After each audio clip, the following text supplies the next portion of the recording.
It's dark outside and I've been hard at work getting fried. Welcome back to Bestie After Dark, where I get baked as hell and I tell your worst or most interesting dating, romance, and bedroom storytime submissions. As a reminder, if you would like to get your story to me, please visit ycbestie.com/bad and fill out my form. The title of your After Dark storytime is I Thought It Was a Joke. I married my preteen mall rat crush. Cute, right? A little backstory, life wasn't so easy growing up, and I often found myself homeless as a teenager. From about 14 to 18, I ended up at his house for weeks to months at a time, strictly as friends though. There was this one time he bribed me with a jar of pimento olives for doing it, and I love olives. So, girl, I ain't never loved olives that much. Anyways, I ended up getting a boyfriend. He was jealous, so I moved out of state with my boyfriend. We lost contact for 5 years or so. When I moved back, we rekindled our friendship. It didn't take long after that for us to start dating, and that's when I met his parents. Our mothers grew up around the corner from each other, but never met. Small town, few families, lots of beef. They knew a lot of the same people. There were several people in town back then with the same first and last name. None related, though. His mother was related to Christine Smith, one of three in town.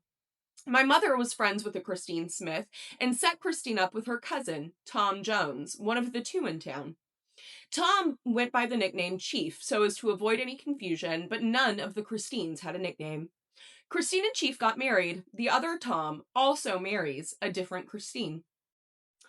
When my and my at the time boyfriend's parents met, they got to talking about the small town that they grew up in, friends and family, and all of the associated gossip. My mother's maiden name was mentioned, so that opened the conversation about Chief. My mother-in-law never knew Chief as Tom's nickname, and neither of our mothers are close with their families to ask any questions. Well, my mother-in-law passed away, so I got to meet a lot of people from my husband's family. And wouldn't you know it, my grandfather's twin, a nephew, came strolling in. I about turned white as a ghost, not remembering the Christine Tom debacle, but in pure shock of how much he reminded me of my grandfather that I had never met. Then my husband introduced us, and yes, my mother's cousin married his mother's cousin. We were waiting for his mother to pass on to get a divorce because she already hated me enough. He didn't want to give her any more ammunition to drag my name through the mud because that impacts our children. He does and has always admitted that the breakdown of our marriage was mostly his fault. But now our physical intimacy is non-existent due to it being very awkward. However, he is really into the fact that we are related and is now refusing to get a divorce. He wants to stay married.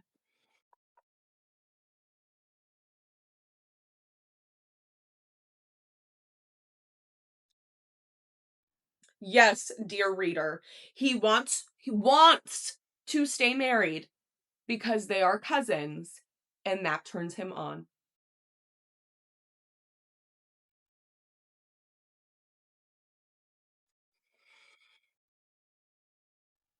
Much to consider. Next story, please. No more of the I word in this episode. The title of your After Dark storytime is I Married a Walking Red Flag. For the plot. This was my gift from hell. Boy, do I have a story that is 100% do it for the plot gone wrong. My relationship ran from July 2020 to July 2022, and it was a nonstop roller coaster of unadulterated audacity. It started after my first 5-year relationship ended. I mentioned to my new guy that I'd never stayed in a hotel as an adult, and for my birthday, he booked me the sketchiest hourly rate motel in town. I'm talking SWAT teams kicking in doors down the hall levels of sketch.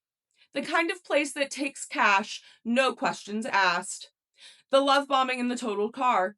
The love bombing was so intense, you might as well have called me the Middle East. I would, but I won't, because one time I got in a lot of trouble for saying something related to such a statement when we were not at war in the Middle East, and everyone was like, "You fucking white bitch!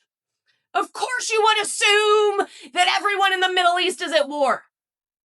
Okay, so I'm gonna say, the love bombing was so intense you might as well have called me The great nation of the United States, brother.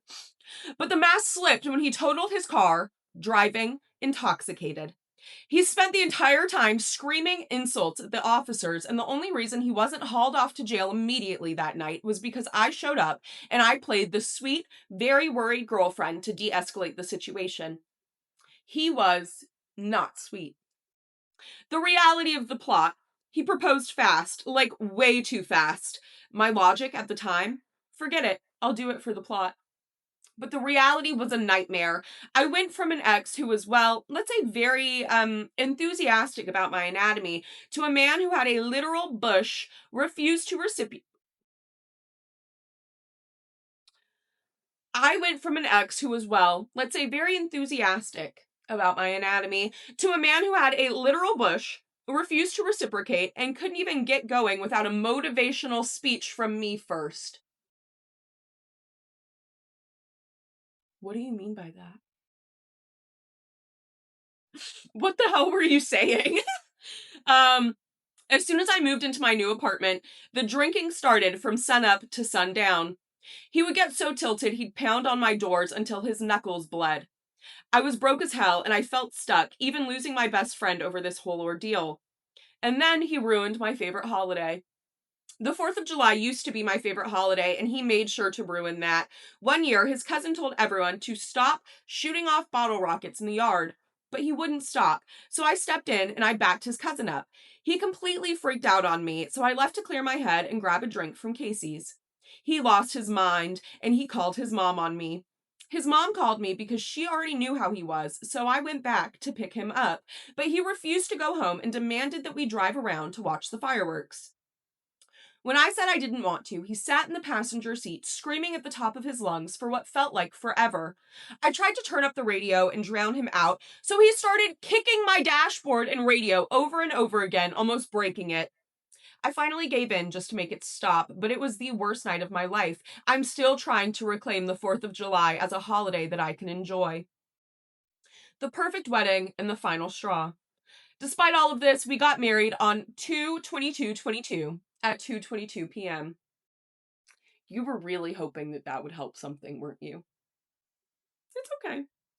It looked like a Pinterest dream, but it only lasted a few months. It ended when he cornered me in a dark room, screaming and punching doors. I threw a citronella candle at his head in self-defense, and he pinned me down and started strangling me. That was the night that I left. I want to take a second here, actually, because um I randomly feel very strongly about this, okay?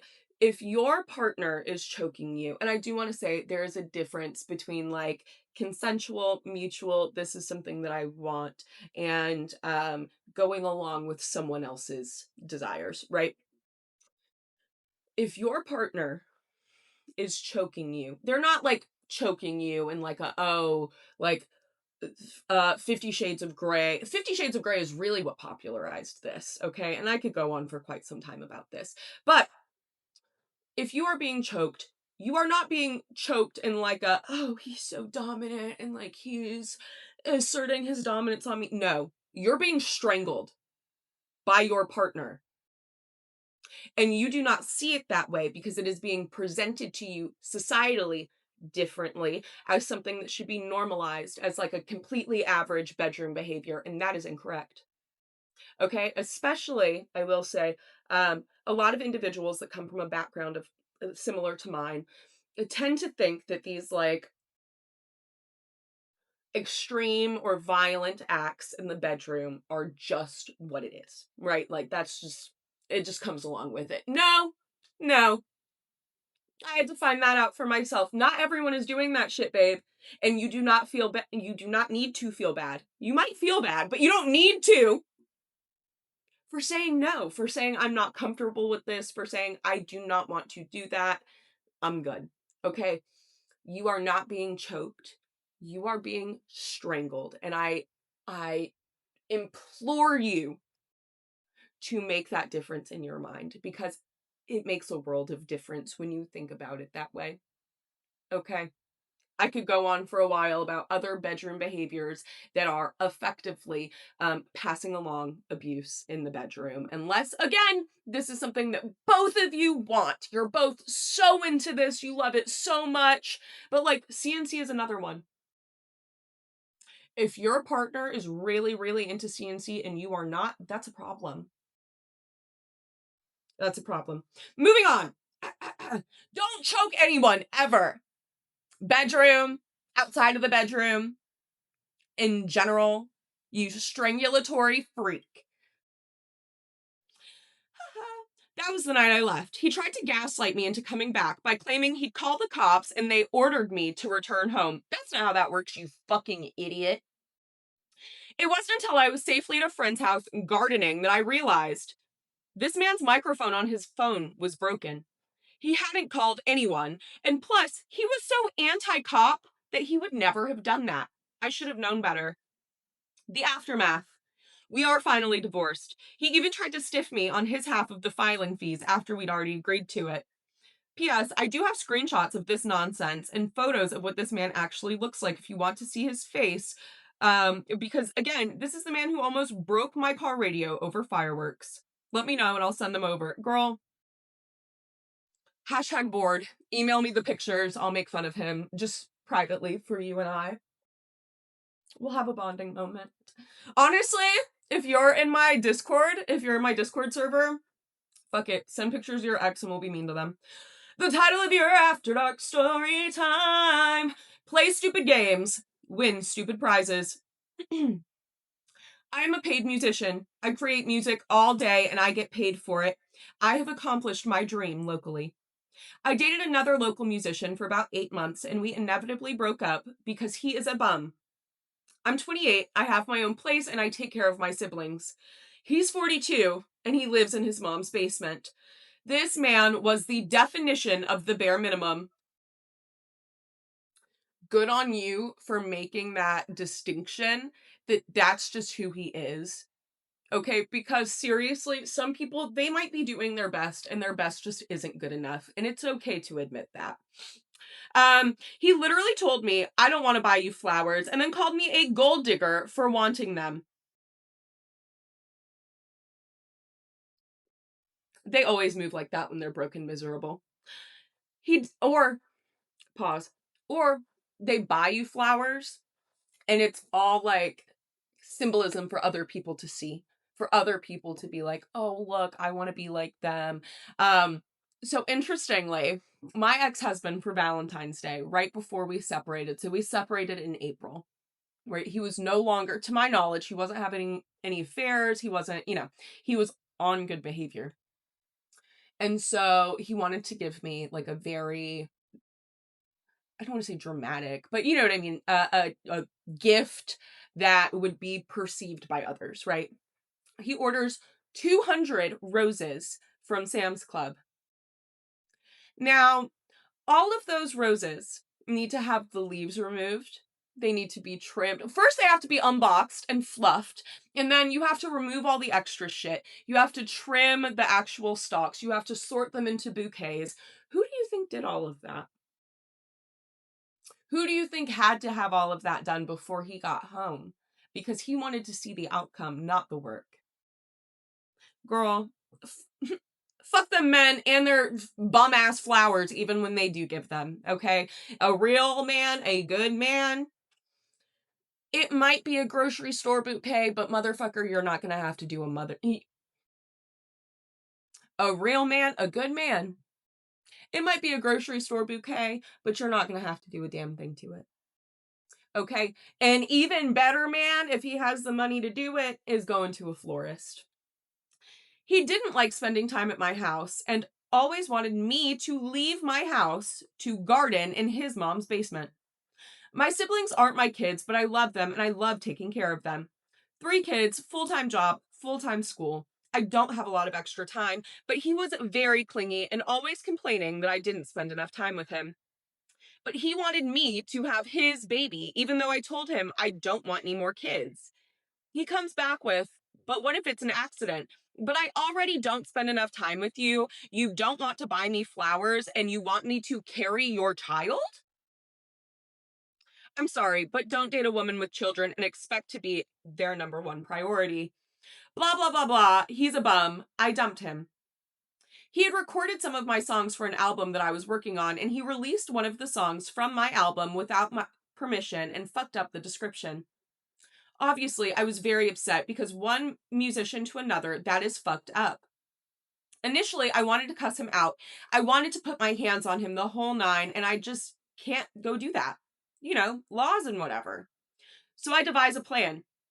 I go to a local open mic religiously, and he goes sometimes. But if you were someone who was looking for me, this is where you would find me. I hadn't been in a couple of weeks, but I happened to know that he had been going every week. My friend told me it was very obvious he had been looking for me. Well, perfect, bitch, because I'm looking for you now, too. So I get a cease and desist. My friends let me know that he is, in fact, there.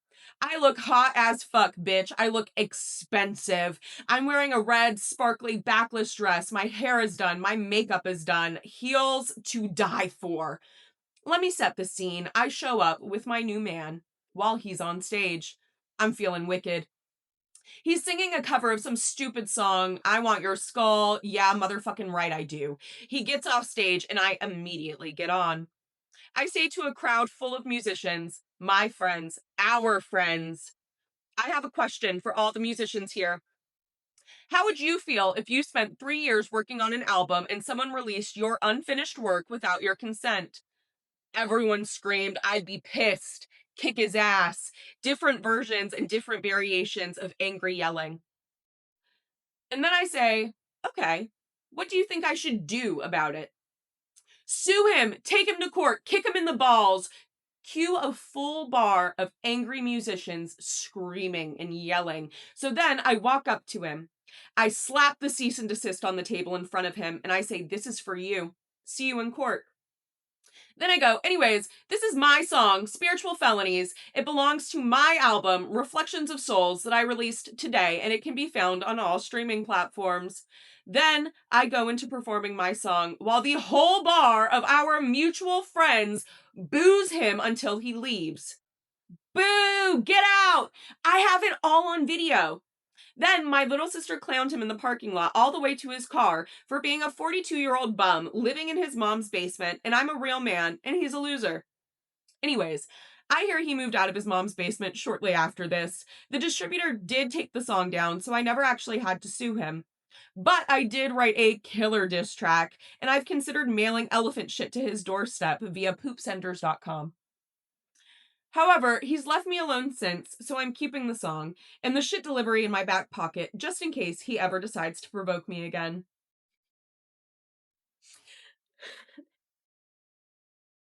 Period. I'm so surprised that no one has ever sent me shit or a glitter bomb, but I count my lucky stars for every day I have not received one. The title of your After Dark story is Catch a Case? I think not. So I think everyone does something young and dumb at 18, right?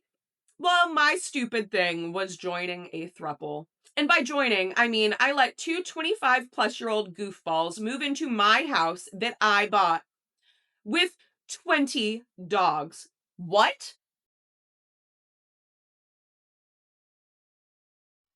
I know it smelled crazy as fuck in there. 3 polyamorous people and 20 dogs?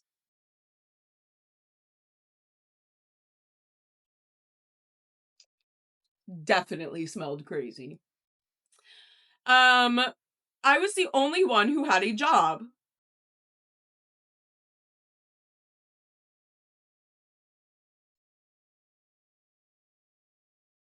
I have so much to say, but I know that I have hurt the feelings of so many poly people across the country multiple times already. Okay. This story is about Jay, the female. I hate this woman to this day more than anyone else on this planet. Jay is a very jealous and insecure person by nature, and she is also a klepto. One day, Jay was poking me, yes, like a child, with a barbecue fork while I was trying to relax.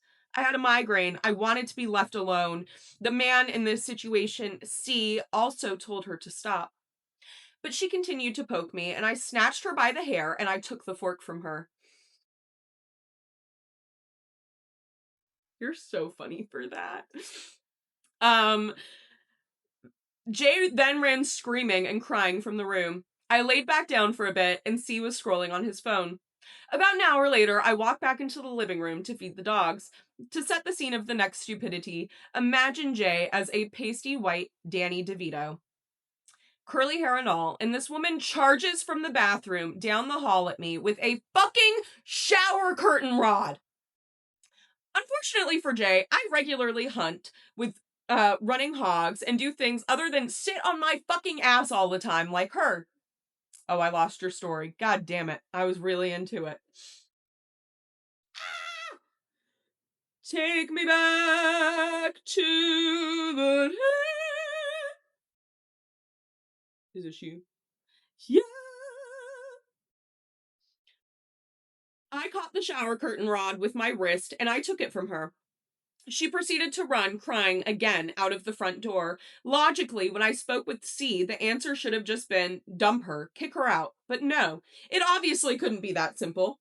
They had a loud crying fight in the front yard that she was jealous because I was young and could have kids and she could not. Mind you, I was not trying to get pregnant by this fucking loser, and said loser couldn't finish from anything other than his own hand. He jacked off to, videos so much that he can't finish any other way. I might have to replace that sentence. He had touched himself so much to special videos that he cannot finish any other way. They both come to me about a week later because Jay wanted to prove that she loves me. Jay's whole thing was that she wanted to be a sub. BDSM, but without any of the ethics.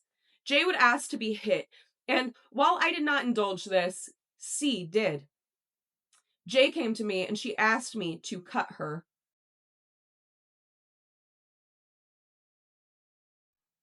Oh, I don't like that. This may be where I'm the asshole. I did get video consent and I videoed the entire event.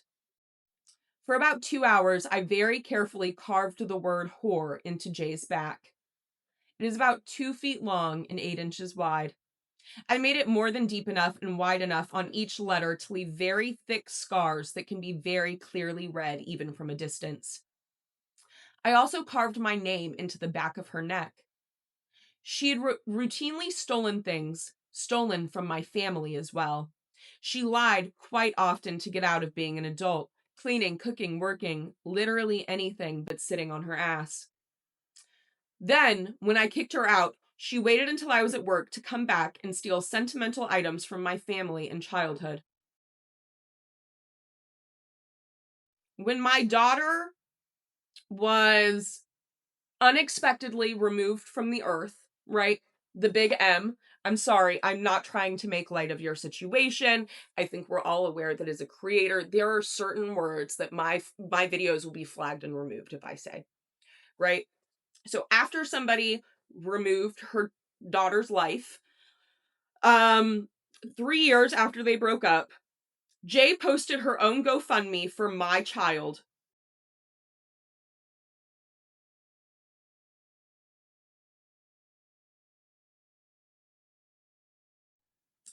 I had also given C the boot about 4 months after Jay.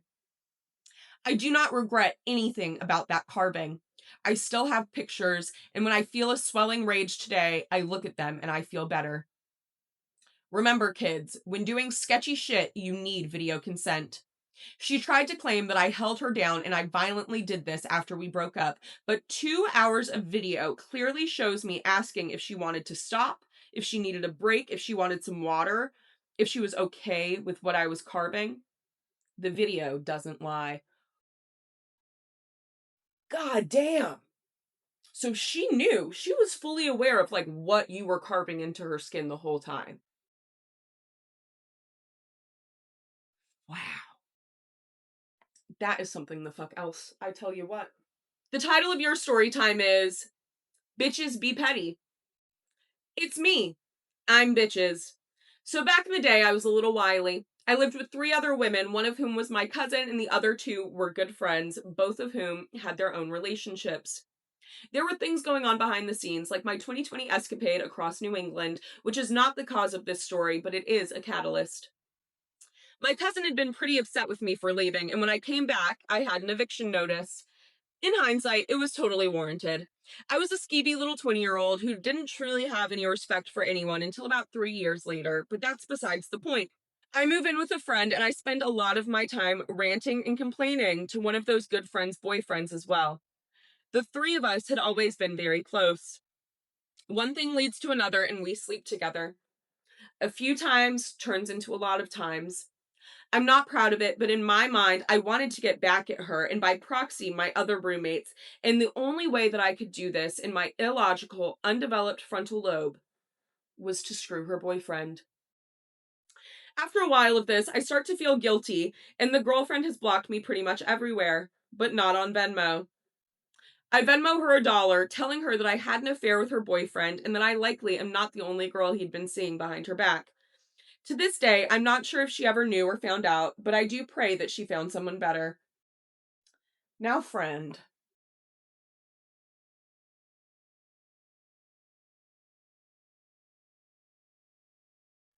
I'm trying to cut you some slack. Okay, I really, really am. We all know how I feel about other women and even men stepping out in their relationships. The other way around, really, but most of the time, in my experience, when a woman is cheating, there's a reason. And I know that that's bad to say, but I've only encountered maybe 2 bitches in my whole life that were just like, I love cheating, I do this shit for fun. The rest of them, they had a reason. You, my friend, I don't know if this reason has the reasonability I would have liked. Okay, and I'll just leave it at that. The title of your After Dark story time is Stain. So when I was in high school, I dated a guy whose dad was an acquaintance of my mom's. Basically, a friend of a friend. Me and him hung out all of the time. We walked home together after school frequently, and we only started dating after someone asked us, "Are you guys dating?" And he said, "Not yet." I don't know why, but I thought that that was the smoothest thing ever. We dated for a month or two, and it really just seemed like all this guy ever wanted was to do it. But it was bad. We once spent 2 hours in the bathroom switching from position to position, trying to finish, and it never happened. Well, one day in specific, we decided to do it in his shed. Gross, I know, but we did. And again, like usual, it was not impressive at all for me. But tell me why this guy finishes and starts trying to write his name on my back with his secretion. What? Do you have any idea how much of a goddamn motherfucking fool I would act if a man tried to rub his nuticulars all over my back? No. First time a guy had ever done that to me, and I was so disgusted. I've never had that happen to me. And I'm low-key kind of a slut. That's crazy. I had to stand there bent over like a rag doll until he cleaned me up, and you'll never guess what he used. His fucking jacket that he literally wears all day, every day. That thing alone was nasty, but I assumed he'd at least finally wash it since he had wiped all of his undeveloped children off of me with it. But no. This guy comes to school the next day with his kids all over his jacket. Everyone kept making jokes about it being nut stained, but tell me why the only lie he could come up with was that it was spilled milk. No one believed him. And we had a lot of the same friends, so I was beyond mortified. I broke up with him shortly after that because I just couldn't take it. Between his horrible hygiene, his obsession with constantly wanting to do it, and I never enjoyed it, it just wasn't something I wanted to deal with anymore. The real shocker, though, came a couple of weeks later when he was trying to get me back and he started apologizing. But you will never guess what he was actually apologizing for. He kept telling me he was sorry that he played too many video games and never gave me enough physical intimacy in the bedroom.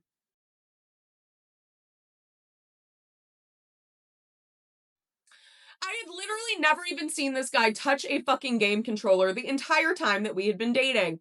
I even tried to explain to him that it was not that, and he said I didn't have to I even tried to explain to him that it wasn't that. And he said I didn't have to lie to him because his dad explained everything to him about how the only joysticks the girls in his life ever saw was the one in his pants because that's all that girls want. The literal ick that I yucked was intense. Like, no, dude. If there was anything left, which there wasn't, he had definitely just lost it with that statement. And that was literally coming from the same guy who saw a broken piece of costume jewelry on the side of the road, gave it to me, saying that it reminded him of me. Like, excuse me? What? I just couldn't even do it with him. Another crazy thing was that 3 years later, he randomly popped up to my house again to say hi and showed up in a kilt with nothing underneath. No underwear, no nothing. I don't know what this guy was fucking doing, and no hate on kilts if that's your culture, but the look was just not it, especially on him, and especially given that he had never worn any shit like this before. The things my poor dog saw and smelt at this point, and to make matters even worse, his cousin is absolutely obsessed with being shrunken down and taken off the face of the earth by giant women. Oh, Vor. Oh, giantess Vor. I wish I didn't know those words. Bonus points if he gets eaten or stomped on because he has a mouth and foot interest thing. I knew that eating was coming. I knew it. He probably wants to be eaten whole too. That's so weird. And although I'm not one to shame, I'm not sure it's healthy. Like, he only, you know, and refuses to actually do it with a woman because she could never fulfill his true fantasy the way that he wants. Like, he was talking about being shoved in a birdcage and kept prisoner as a pet and everything. Why the fuck was your boyfriend's cousin telling you this? May I ask that? Like, why do you even know all this information? Do you see where I'm coming from? Even respawning to be tortured and even respawning for it to happen all over again, over and over again. And like I said, he refuses to actually be with a real, actual, real life woman because his fantasy will never be able to be recreated accurately. That entire family needs a mental health check. Ended up having to unfriend his cousin on everything because of how fucking weird it got. Well, yeah. Yeah. Yeah, actually. I see why. Okay, so for our next Bestie After Dark story, wait, first, look at what the frat man got me for my birthday. It's a Bill Bear, and she's Snuggle. Love. Look, I make the same face. Okay, this one doesn't have a title. It just says Bestie After Dark story. So, for just a bit of quick context, I'm a man who is currently going to college with an on campus dorm living situation. One night, our basketball team wins an underdog game, so me and about 6 of my friends go back to one of our dorms and we start drinking. We all get drunk, and I am almost plastered, and then we decide we want to go down to the community space to play some ping pong. So we do, and in there is a woman who was in some of my classes doing work on her laptop at one of the tables on the side. During our 4 to 5 hours in the community space, she ends up joining in on the conversation of the group, and me and her end up chatting. Mind you, we brought some drinks with us, so I am still very drunk, and she is sober. As the night goes on, my friends start peeling off to go to bed since it's getting quite late. Eventually, I walk my last friend to his room and I come back down to the community space to talk to the girl. And after a brief conversation, we start to hook up. And I'll try not to be explicit for this next part, but I can only do so much. I had slipped my hand under her waistband and I was doing my part for her, but then after a couple more minutes, she gets more undressed. That's when I noticed a bit of a smell, and I didn't think too much about it until I noticed that that smell was her nether region. I instantly sobered up as I realized she had a severe yeast infection and had never brought it up beforehand. I very quickly ended the interaction, went back to my dorm, and washed my hands like a germaphobe. However, it was so bad that if I brought my hands near my nose, I could still smell this lingering on my hands for 3 fucking days, even though I washed my hands obsessively and I used hand sanitizer hourly. The cherry on top of it all, about 5 days after this experience, she leaves her thong on my door handle, and you can see on the black pair that it was visibly dirty. Plus, it also smelled. I felt like the hazmat guys from Monsters Inc. disposing of it and sanitizing my door. Listen, babe, you know, there is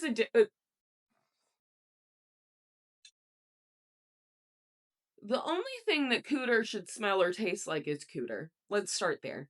Okay, the idea that it is going to taste like rainbows, flowers, butterflies, a chocolate chip fucking cookie, any of that.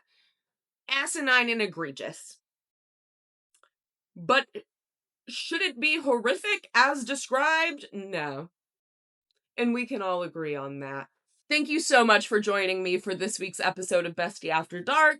If you would like to see all of Bad all at once, you can visit my website, ycbestie.com, and subscribe for early access on Saturdays, or visit my YouTube at ycbestie on Mondays. Thanks again.